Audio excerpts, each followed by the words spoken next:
మన పొలాలల్లో చిలకలల్లో కనబడే ఈ మొక్కని పిచ్చి మొక్క అనుకొని పీకేస్తుంటాం. కానీ ఈ చెట్టు ఉపయోగాలు తెలిస్తే దవకనల ఖర్చులుగిన ఉత్తా తగ్గించుకోవచ్చు. ఆయుర్వేదంలో చాలా ప్రాముఖ్యం పొందిన ఈ చెట్టు పేరు ఉత్తరేణి. అయితే ఉత్తరేణి గింజలను పూర్తిగా ఎండబెట్టి దంచి పొడి చేసి రెండవసారి బియ్యం గడుగుతున్న నీళ్లని గ్లాసులో పోసుకొని 3 గ్రాముల చొప్పున పొడి కలుపుకొని తాగితే అరిసెమూలలు అంటే పైల్స్ ఉత్తగా తగ్గించుకోవచ్చు. ఇక అట్లనే పెరాలసిస్ వచ్చి బ్లడ్ క్లాట్ అయిన వాళ్ళకి ఉత్తరేణి ఆకులను మెత్తగా నూరి చిన్న చిన్న ఉండలుగా చేసి ఇచ్చినట్లయితే క్లాట్ అయిన బ్లడ్ కరిగిపోతుంది.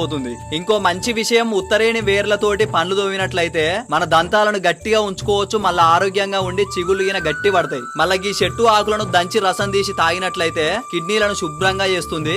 అసలు ముచ్చట తేనెటీగలు తేళ్లు కుట్టినప్పుడు మళ్ళా బొంత పురుగు వారినప్పుడు పారిన చోట అలాగే కుట్టిన చోట ఆకులను ముద్దగా నూరి అంటించినట్లయితే తేనెటీగలు తేళ్లు బొంతు పురుగుల విషాలు ప్రభావం చూపవు. అట్లనే దురద ఉన్న చోట ఆకులను ముద్దగా నూరి అంటించినట్లయితే తగ్గిపోతుంది. మనం పిచ్చి చెట్టు అనుకుంటున్న ఇన్ని ఉపయోగాలున్న